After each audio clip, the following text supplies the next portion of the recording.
इसी दौरान उसकी नजर एक खूबसूरत लड़की पर पड़ती है जो एक कैबिन में अकेली सो रही थी। उसने शॉर्ट्स पहने हुए थे जिसके साथ ही उसकी भी दिख रही थी। उधर मनोज मांगलिक अभी ताजा ताजा जवान हुआ था, इसलिए वो भी किसी गुलाबी तितली का चमगादड़ बनाना चाहता था। अब क्योंकि उस लड़की का कैबिन खाली था तो मनोज मांगलिक जाकर सीधा उस लड़की के सामने बैठ जाता है। वो लड़की इतनी खूबसूरत थी कि मनोज मांगलिक की नजर उससे हट ही नहीं रही थी। आगे मौका देखकर वो उसकी टांगे सहलाने की कोशिश करता है, पर तभी वो लड़की जाग जाती है। उसको देखते ही मनोज मांगलिक घबरा जाता है, लेकिन वो लड़की समझ चुकी थी कि मनोज उसकी गुलाबी बजाना चाहता है, इसलिए वो भी उसे छेड़ना शुरू कर देती है। अब इससे पहले कि मनोज मांगलिक उसके साथ कुछ कर पाता, तभी उनके कैबिन में एक और आदमी आकर बैठ जाता है, जिसको देखकर वो लड़की भी चुपचाप अपनी सीट पर जाकर बैठ जाती है। तभी वो आदमी भी उस लड़की को देखकर एक्साइटेड हो जाता है। उधर वो लड़की तो पहले से ही गर्म थी, इसलिए वो दोनों मनोज मांगलिक को कैबिन से बाहर निकालकर ताबड़तोड़ मजदूरी करना शुरू कर देते हैं। तभी वो लड़की उस आदमी को इशारा करती है और बाथरूम में चली जाती है। वहीं वो आदमी भी उसके पीछे पीछे उस बाथरूम में आ जाता है और बाथरूम का गेट लॉक कर देता है, जिसके बाद वो दोनों फिर से ताबड़तोड़ मजदूरी करना शुरू कर देते हैं। अब जल्दी ही स्टेशन आ जाता है और मनोज मांगलिक भागकर अपने बाप बबलू बेकार से मिलता है। तभी उसका बाप उसे कहता है कि तुम्हारी नई मम्मी यानी ढोल ताशा भी इसी ट्रेन में है। मैं उससे 1 साल पहले मिला था और अब हम दोनों शादी करने वाले हैं। तभी बबलू बेकार की नजर ढोल ताशा पर पड़ती है और वह उसे मनोज मांगलिक से मिलवाने लाता है। अब ढोल ताशा को देखते ही मनोज मांगलिक हैरान रह जाता है, क्योंकि थोड़ी देर पहले वो जिस लड़की के खेत में मजदूरी करना चाहता था वो तो साली उसके बाप की ही बंदी निकली। लेकिन उसे दिक्कत इस बात से भी नहीं थी कि वो उसे बजाना चाहता था, उसे तो दिक्कत इस बात से थी कि वो अभी अभी किसी अनजान आदमी से अपनी पिंकी पिटवा कर आई थी। लेकिन मनोज मांगलिक उस समय अपने बाप से कुछ नहीं कहता और चुपचाप गाड़ी में जाकर बैठ जाता है। आगे रास्ते में उसका बाप उसे बताता है कि तुम्हारे बचपन के दोस्त डैनी डेंगू और मारिया मरवाले भी छुट्टियां बिताने घर पर आए हुए हैं। काफी समय बाद पूरा परिवार साथ में बैठकर खाना खा रहा था, इसलिए वो सभी लोग बेहद खुश थे। तभी ढोल ताशा सबको बताने लगती है कि आज ट्रेन में एक अनजान आदमी जबरदस्ती मुझ पर चढ़ गया और मेरे खेत में अपनी कुल्हाड़ी चलाने लगा। अब उसकी ये बातें बाकी के लोग बड़े ही मजे से सुन रहे थे, जिसे देखकर मनोज मांगलिक को थोड़ा अजीब महसूस होता है कि इतनी बड़ी बात ये लोग इतने आराम से कैसे सुन सकते हैं। उधर उसका चाचा अंगूर खाने में बिजी था तो उसकी चाची क्रीम खाने में, और वहीं उसकी दादी पैक पर पैक टिकाई जा रही थी। दरअसल अपने माँ बाप के तलाक के बाद मनोज मांगलिक ज्यादातर अपनी माँ के साथ ही रहता था और अपने बाप से मिलने बहुत ही कम आया करता था, इसलिए उसे लगता है कि शायद उसके बाप के साइड के लोग कुछ ज्यादा ही खुले विचारों वाले हैं। यहाँ तो कोई भी किसी को भी पकड़कर सबके सामने ही रगड़ देता था। मनोज मांगलिक की दादी दारू के बिना 1 सेकंड भी नहीं रह सकती थी। वहीं मनोज के चाचा जॉनी जानवर को पियानो बजाना बहुत पसंद था, इसलिए वह पियानो के साथ साथ कभी कभी अपनी नौकरानी को भी बजा दिया करता था। वहीं उसकी चाची मोना मामूली भी मौका देखकर नौकरानी को निचोड़ लिया करती थी।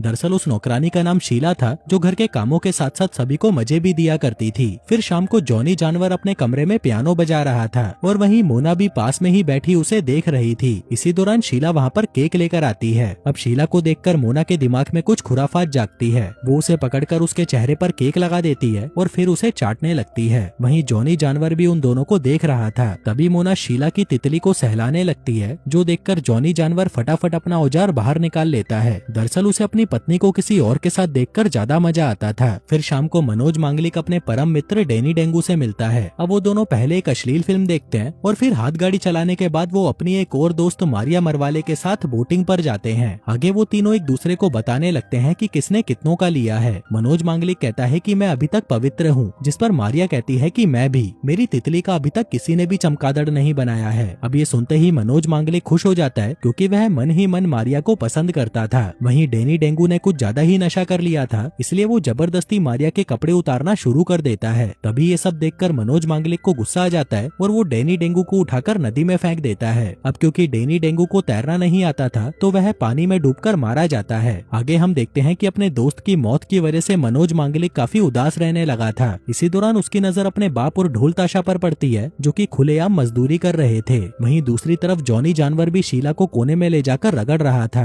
अब ये सब देखकर मनोज मांगलिक का भी मजदूरी का मन करने लगता है। आगे रात में शीला मनोज के लिए खाना लेकर आती है, पर तभी मनोज मांगलिक उसे इस तरह देखने लगता है कि वो अभी उसे पकड़कर रगड़ देगा। वहीं उसकी हवस भरी निगाहों से शीला घबरा जाती है, लेकिन इससे पहले कि वो वहाँ से भाग पाती आती मनोज मांगलिक उसे दबोच लेता है। शीला उसे रोकने की बहुत कोशिश करती है, लेकिन अब पानी सर से ऊपर जा चुका था, इसलिए वो जल्दी से उसके कपड़े उतारना शुरू कर देता है। लेकिन तभी उनका शोर सुनकर उसका बाप वहाँ पर आ जाता है और मनोज मांगलिक के मुंह पर एक जोर का चमाट लगाता है। इसके बाद हम देखते हैं कि बबलू बेकार को पछतावा होने लगता है कि उसने अपने बेटे को कुत्ते की तरह मारा। इसलिए वो अगले दिन मनोज मांगलिक, ढोल ताशा और मारिया मरवाले को लेकर शहर घूमने निकल जाता है। थोड़ी देर बाद ये लोग एक होटल पर रुकते हैं, जहाँ ढोल ताशा के कहने पर बबलू बेकार मनोज मांगलिक और मारिया के लिए एक ही कमरा बुक करवाता है, ताकि वो दोनों एक दूसरे के साथ मजदूरी कर सकें। फिर अगले दिन ढोल ताशा और मारिया मार्केट में घूमने निकल जाती हैं, जबकि मनोज मांगलिक और उसका बाप एक कैफे में बैठकर बातें कर रहे थे। तभी बबलू बेकार अपने बेटे से कहता है कि तुम्हें मारिया की पीछे से लेनी चाहिए, क्योंकि आजकल की लड़कियों को पीछे से देना बहुत पसंद है। वहीं मनोज मांगलिक ये सब बातें सुनकर शर्माने लगता है, लेकिन तभी उसका बाप कहता है कि तुम मुझे अपना दोस्त समझो। जिसके बाद वो वहाँ से आती जाती लड़कियों को देखकर उनके बारे में बातें करने लगते हैं कि किसकी चूचियां कितनी बड़ी हैं तो किसका पिछवाड़ा कितना बड़ा है। फिर थोड़ी देर बाद वो दोनों लड़कियां भी वापस आ जाती हैं। इसके बाद ये चारों उस किले में जाते हैं जहाँ पर रोमियो और जूलियट मिला करते थे। तभी मारिया वहाँ पर जूलियट की तरह एक्टिंग करने लगती है। दरअसल वो चाहती थी कि मनोज मांगलिक उसका रोमियो बने, लेकिन मनोज को ये सब पसंद नहीं था। इसलिए मारिया का दिल रखने के लिए बबलू बेकार रोमियो की तरह एक्टिंग करने लगता है। वहीं ढोल ताशा अब काफी थक चुकी थी, इसलिए वो बबलू बेकार से कहकर अपने होटल वापस चली जाती है। वहीं एक्टिंग करते करते मारिया और बबलू बेकार किले के अंदर चले जाते हैं, लेकिन बहुत देर बाद भी जब वो दोनों वापस बाहर नहीं आते तो मनोज मांगलिक उन्हें देखने के लिए अंदर चला जाता है। किले के अंदर वो दोनों मस्ती कर रहे थे।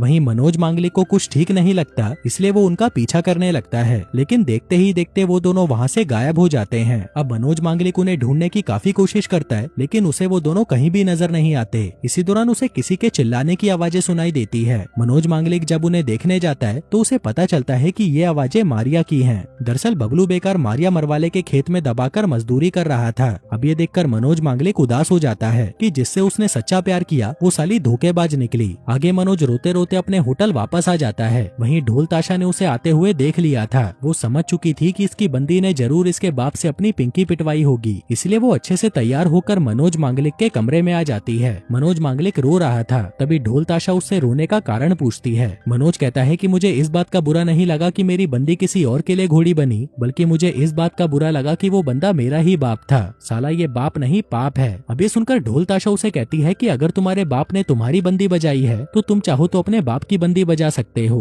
लेकिन मनोज मांगलिक उसे मना कर देता है और कहता है कि मुझे कुछ नहीं बजाना। लेकिन तभी ढोल ताशा अपने सारे कपड़े उतारकर उसके बिस्तर में आ जाती है। अब ऐसा मौका तो कोई गधा भी नहीं छोड़ता, और अपना मनोज मांगलिक भी कोई गधा नहीं था, इसलिए वो भी ढोल ताशा को दबोच लेता है और पूरी रात उसका ढोल बजाने लगता है। फिर अगले दिन ये चारों वापस घर की तरफ जाने लगते हैं। हम देखते हैं कि मनोज मांगलिक और ढोल ताशा तो बहुत खुश लग रहे थे, जबकि बबलू बेकार और मारिया वहाँ पर चुपचाप बैठे हुए थे। आगे कुछ दिनों तक मनोज मारिया से नाराज रहता है। वहीं मारिया तो उससे बात करने की बहुत कोशिश करती है, लेकिन मनोज उसे कोई भाव नहीं देता। फिर कुछ दिनों बाद मनोज मांगलिक की माँ उसे वापस लेने आ जाती है, क्योंकि उसकी छुट्टियां खत्म होने वाली थी। दरअसल उसे इस घर का ऐसा माहौल पसंद नहीं था, और इसी वजह से ही उसने बबलू बेकार से तलाक भी लिया था, और वह मनोज मांगलिक को भी इस माहौल से दूर रखना चाहती थी। लेकिन बबलू बेकार अपने बेटे को अपने पास ही रखना चाहता था। वहीं दूसरी तरफ मारिया लगातार मनोज मांगलिक को मनाने की कोशिश करने लगती है, लेकिन मनोज उससे अभी भी नाराज था, इसलिए खेल के बहाने वो उसे मारने लगता है। अब इस सबसे परेशान होकर मारिया उससे पूछ ही लेती है कि तुम मेरे से नाराज क्यों हो, लेकिन मनोज उसे कोई जवाब नहीं देता, जिसके बाद वो उसे वहीं पर दबोच लेता है और उसके साथ मजदूरी करने लगता है। आगे अपना गुस्सा शांत करके जब वो दोनों वापस घर की तरफ जा रहे थे, तभी अपनी माँ की आवाजें सुनकर मनोज समझ जाता है कि उसकी माँ उसे लेने आई है। उधर मारिया की छुट्टियां भी खत्म होने वाली थी, इसलिए वो मनोज से फिर से मिलने का वादा करती है और कहती है कि अगली बार तुम जैसे चाहो वैसे मेरी ले सकते हो, जो कहकर वो वहाँ से चली जाती है। वहीं मनोज मांगलिक भी वापस अपने घर चला जाता है।